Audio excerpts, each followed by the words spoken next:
Espere un momento, ¿a dónde cree que va? Disculpe, yo trabajo aquí. Claro, ¿y cuál es su nombre, señor? No me suena de nada. Mi nombre es señor Davis. Soy socio principal. Socio principal en este edificio. A ver su identificación, niño. ¿Acaba de llamarme niño? Creo que ha cometido un grave error, amigo. Las puertas del centro se abrieron en la planta baja de la Torre Meridian. Y Marcus Wellington entró en el vestíbulo de mármol con su maletín y un café de la cafetería del edificio. Acababa de terminar una reunión con un cliente en el piso 19. Era una tarde de jueves ordinaria. Se dirigía a su coche. Fue entonces cuando el guardia de seguridad se interpuso en su camino. El hombre levantó la mano en signo de alto.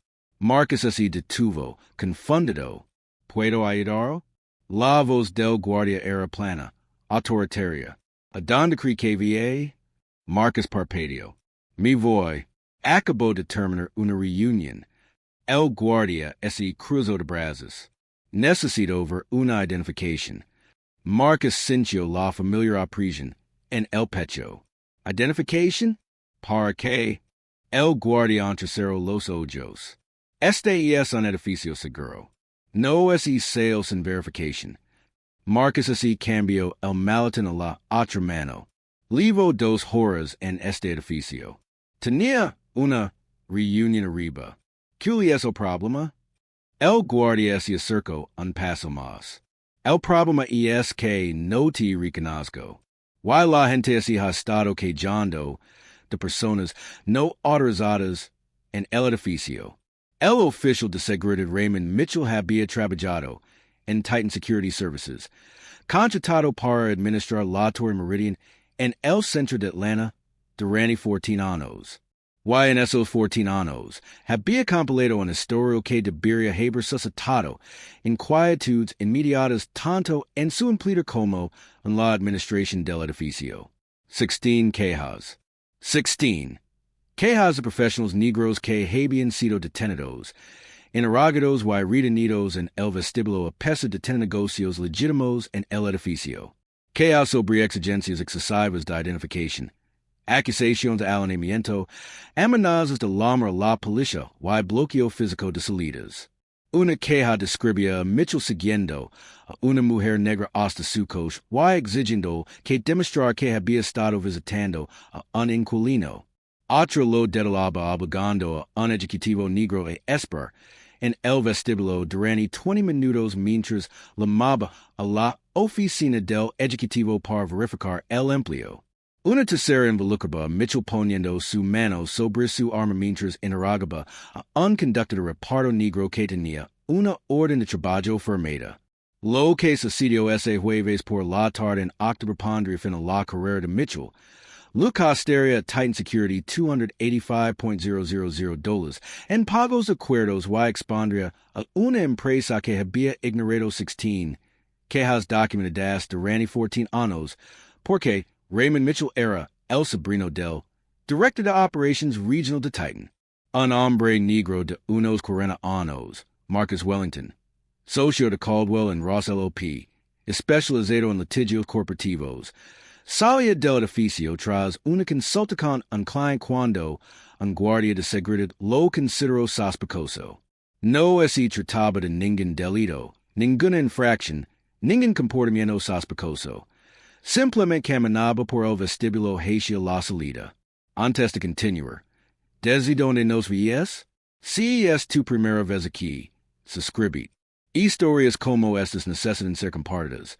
Y tu apoyo nos ayuda a revelar más verdades. La Torre Meridian es alzada en la calle Peachtree, en pleno distrito financiero de Atlanta, una reluciente estructura de 32 pisos cristal y acero que albergaba bufetes de abogados, agencias de consultoría, asesores financieros y startups tecnológicas. El barrio era la personificación de la Atlanta corporativa. Donde profesionales con trajes a medida se movían entre edificios, donde los almuerzos con clientes se celebraban en restaurantes con presupuesto ajustado, donde se negociaban acuerdos millonarios en mesas de conferencias con vistas al horizonte. El vestíbulo del edificio estaba diseñado para un prisionero. Suelos de mármol italiano, Esculturas modernistas. Zonas de asientos de cuero y una cascada en una pared que creaba un sonido ambiental constante. El personal de seguridad era visible, pero generalmente discreto, con un mostrador cerca de la entrada donde los guardias revisiban los registros de visitantes y emiten credentials temporales. Ese jueves 12 de octubre en particular, el clima era perfecto, propio del otoño atlantense. 22 grados y soleado, el tipo de día en que la gente había andando a las reuniones en lugar de en coche. Eran las 15:47. Ese tipo de calma media tarde cuando el vestíbulo registra un tráfico constante pero sin complications. Abogados que regresan del juzgado, consultores que se dirigen a las oficinas de sus clientes, empleados que almuerzan tarde. Ese ambiente profesional y tranquilo donde no suele ocurre nada dramático. Marcus Javier Wellington tenía 42 años y era socio litigante en uno de los bufetes de abogados corporativos más prestigiosos de Atlanta. Se había graduado con honores en Morehouse College.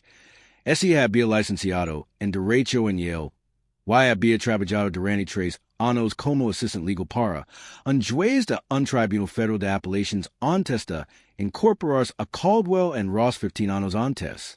Su especialidad eran los litigios comerciales complejos, casos de alto riesgo que involucraban incumplimiento de contrato, fraude de valores y disputas corporativas donde millones de dólares estaban en juego. Durante 12 años, se había forjado una reputación como uno de los abogados litigantes más perspicaces del sureste. Sus colegas lo llamaban quirúrgico, el abogado que diseccionaba los argumentos de la oposición con precisión, y que se preparaba con tanta minuciosidad que los jurados confiaban en él instintivamente. Había ganado un veredicto de $47 millones para un cliente en un caso de fraude que se había considerado imposible de ganar. Había defendido con éxito a una empresa de la lista Fortune 500 contra una demanda colectiva que podría haber costado cientos de millones. Había sido incluido en la lista de super lawyers de Georgia durante 7 años consecutivos. Había presentado 2 alegatos en la Corte Suprema de Georgia y había ganado en ambas ocasiones. Había cimentado su bufete en semanas de 80 horas, en dominicana de tal, y en estar mejor preparado que nadie en el tribunal. 7 años atrás, lo nombraron socio, el segundo socio negro en los 60 años de historia del bufete. Se lo había ganado a base de pura excelencia, de valores indispensables y de ganar casos que otros abogados rechazaban. El motivo de su visita a la Torre Meridian esa tarde en particular era un asunto rutinario. Se había reunido con el asesor jurídico de una empresa cliente cuyas oficinas ocupan 3 planas del edificio. Un posible litigio. 2 horas de debate revisando contratos. Correspondencia y posible exposición. Totalmente normal. Había aparcado en el garage del edificio. Había subido en ascensor hasta la 19ª planta. Había dirigido la reunión. Se había detenido en la cafetería de la planta baja para tomar un expreso y ahora se dirigía a su coche. Raymond Mitchell tenía 48 años y era un agente de seguridad que había trabajado en la Torre Meridian durante más de una década. Su expediente laboral en Titan Security Services era extenso y preocupante. La primera queja se produjo en 2010. Una abogada negra llegó para declarar. Mitchell exigió ver no solo su identificación, sino también el correo electrónico de invitación, y luego hizo esperar al abogado. En el vestíbulo mientras él llamaba arriba para verificar, a pesar de que su nombre figuraba claramente en el registro de visitantes del edificio. El abogado presentó una queja señalando que a los visitantes blancos que lo procedieron y lo siguieron les había permitido pasar con una verificación mínima. La respuesta de Titan, asesoramiento sobre los protocolos de atención al cliente. La segunda queja se produjo en 2012. Una mujer negra que trabajaba en el edificio. Mitchell tuvo en el vestíbulo alegando que no la reconoce. Lo exigió su credencial de empleo. Y ese negó de jarla. Subir los censores hasta que lamra a su empleador para verificar. Lavaba 3 años trabajando en el edificio. La respuesta de Titan. Un recordatorio sobre el respeto a todos los inquilinos. La tercera denuncia se produjo en 2014. Un ejecutivo negro legó a una reunión de la junta directiva. Mitchell cuestionó si tenía asuntos legítimos en el edificio. Lo siguió hasta el ascensor. Y comunicó por radio con la administración del edificio expresando su preocupación por un individuo sospechoso. El ejecutivo era el director ejecutivo de una empresa que alquilaba un piso completo. La respuesta de Titan. Capacitation additional sobre conducta professional. Las denuncias de la Guardia a la 16ª documentaron el mismo patrón. Professionals negros detenidos.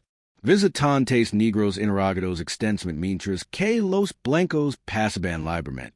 Empleados negros obligados a proporcionar verification additional. Amenazas de la policía. Posiciones físicas que bloqueaban las salidas. Manos apoyadas en armas. Todos los incidents involucraban a una persona de color. Todos los incidents involucraban a Raymond Mitchell. Ninguna denuncia lo involucraba interrogando a personas blancas. El patrón era claro. La documentación era extensa. Pero, de alguna manera, Raymond Mitchell permaneció asignado al vestíbulo de la Torre Meridian. Los supervisors observan en las evaluaciones que era vigilante con la seguridad del edificio, y tomaba en serios sus responsabilidades de protección, cualidades que valorban en la industria. Esas notas nunca se tradujeron en consecuencias significativas para el patrón de perfilación racial. Mitchell estaba protegido. Su tío, Gerald Mitchell, era director regional de operations de Titan Security para el sureste. Correos electrónicos en los obtenidos media investigación posterior demostraron que los casos remitieron a Gerald Mitchell para su revisión. Determinó sistemáticamente que su sobrino había actuado correctamente dentro de las directrices de la política. No hubo una llamada tradicional al 911 en este escenario. Pero Raymond Mitchell tenía su propio sistema de alarma interno. En el momento en que vio a Marcus Wellington cruzar el vestíbulo, algo activo en su percepción. Un hombre negro, traje caro, postura segura, maletín y café. En la mensajera de Mitchell, nada de eso cuadraba. Los hombres negros no pertenecían a este edificio como profesionales. Eran conductores de reparto, trabajadores de mantenimiento, tal vez empleados de nivel básico. Pero un hombre negro con un traje de $2,000 y un maletín de cuero caminando por el vestíbulo como si fuera el dueño del lugar, eso tenía que ser investigado. Esta era su especialidad. Aquí era donde demostraba su valor para el edificio. Atraparía otro individuo no autorizado, otra persona que había violado de la seguridad, otra amenaza que solo su vigilancia detectaba. En su mente, esto no era discriminación. Esto era protección. Marcus vestía un traje gris oscuro de Tom Ford, camisa azul claro y corbata verdios. Sus zapatos eran unos pulcros Oxford Ferragamo. Su maletín era de piel color cognac, con sus inicials grabadas cerca de esa. Parecía exactamente lo que era, un exitoso abogado corporativo. Había entrado al edificio 2 horas antes por la entrada principal, donde se detuvo en el mostrador de seguridad. Indicó su negocio. Presentó su identificación. Recibió una placa temporal que prendió en el bolsillo de la chaqueta, y dirigió a los sensores en incidents. El guardia de seguridad en ese momento era otro agente que lo registró con profesionalidad y cortesía. Marcus tenía todo el derecho legal de estar en el edificio. Tenía autorización documentada. Había seguido todos los protocolos. Simplemente marchaba después de que terminara su reunión. Pero Raymond Mitchell vio algo diferente. Cries que los agents de seguridad deberían verificar los registros de visitantes antes de confrontar a las personas sobre su derecho a estar en un edificio? Deja tu respuesta abajo. Raymond Mitchell S. interpuso en el camino de Marcus al acercarse a la salida. Su postura era agresiva, con los hombres seguidos, la mano cerca del cinturón, donde levaba la radio y el gas pimienta. Necesito ver una identificación. Marcus se detuvo, confundido por la confrontación. Disculpe, ¿de qué se trata? La mirada de Mitchell pasó del rostro de Marcus a su maletín y luego a su café. Este es un edificio seguro. Necesito verificar que tiene autorización para estar aquí. Marcus mantuvo la voz tranquila, el mismo tono controlado que usaba en las declaraciones cuando el abogado, contrario intentaba provocarlo. Tuve una reunión arriba. Me registré en el mostrador de seguridad cuando leg hace 2 horas. Mitchell negó con la cabeza. No te hice registrar. Marcus señaló el mostrador de seguridad, donde ahora había otro guardia. Eso es porque no estabas en el mostrador cuando leg. Otro agente me registró. Mitchell S. cruzó de brazos. ¿Qué piso?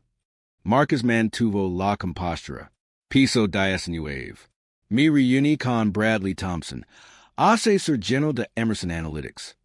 La expresión de Mitchell no cambió. Voy a necesitar ver una identificación. Marcus buscó su billetera y sacó su licencia de conducir. Mitchell la examinó, comparándola con la cara de Marcus con exagerado escrutinio. Esto no me dais porque está en el edificio. Marcus sintió que eso agotaba la paciencia. Soy abogado. Tuve una reunión con un cliente. Y lo he explicado. Mitchell le devolvió la licencia.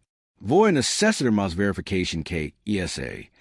Marcus sacó una tarjeta de presentación de su billetera. Tom, Marcus Wellington, socio de Caldwell and Ross LLP. Mitchell miró la tarjeta con desdén.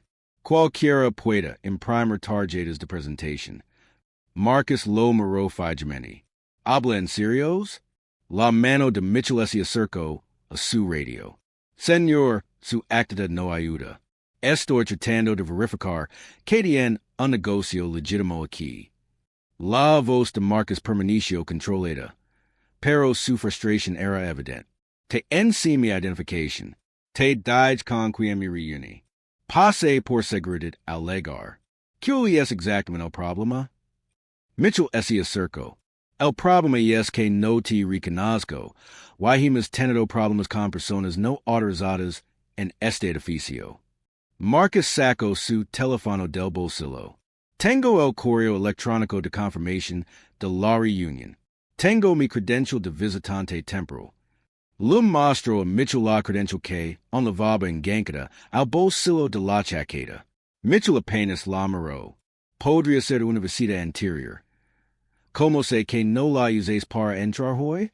Aquí es donde el sesgo se vuelve impenetrable. Cuando cada prueba se declara como potencialmente fraudulenta, cuando la conclusión de culpabilidad precede cualquier investigación, cuando la obediencia del objetivo se replantea como comportamiento sospechoso.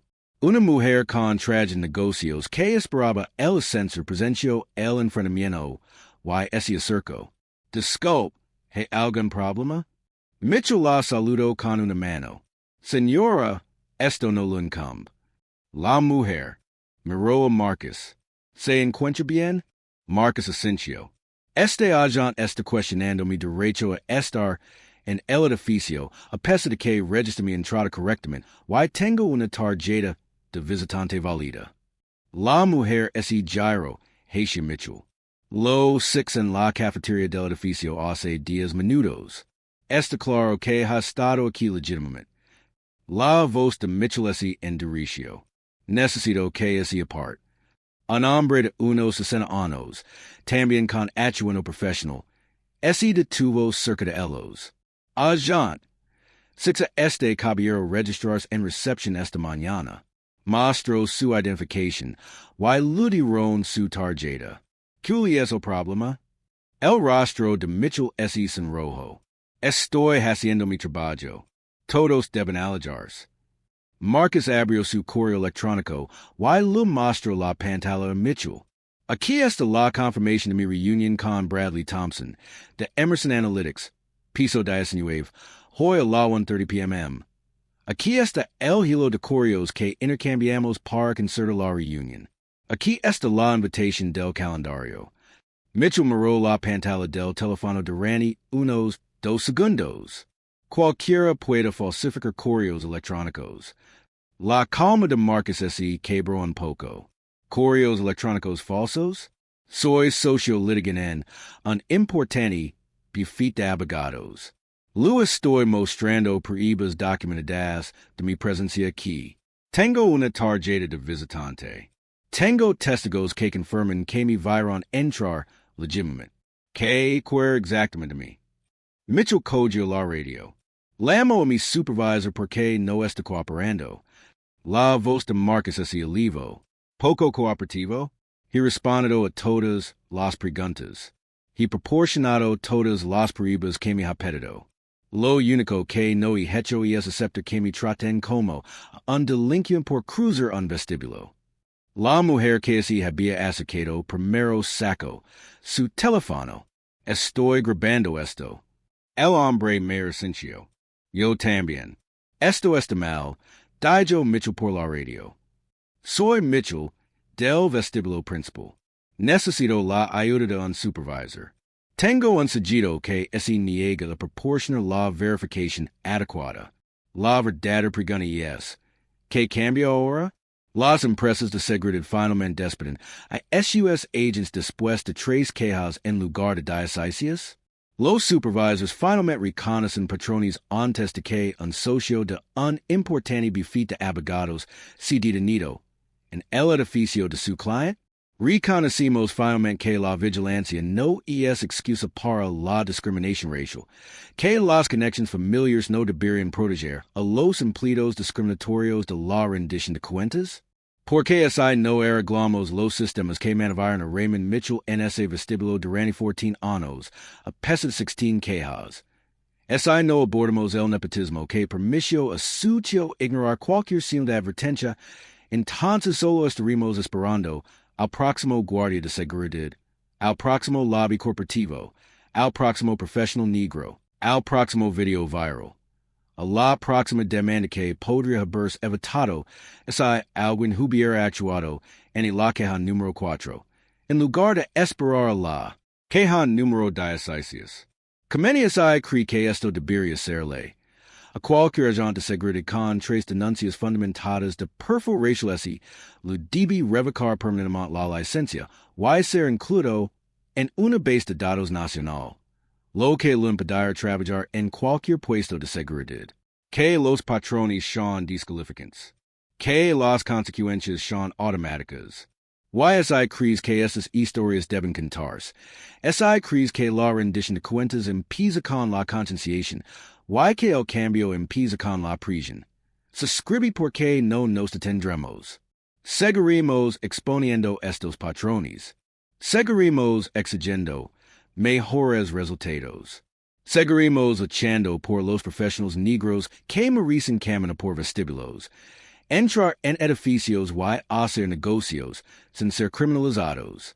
No se trata solo de un guardia de seguridad, una torre corporativa o un socio litigante. Se trata de todos nosotros y del mundo que estamos dispuestos a aceptar.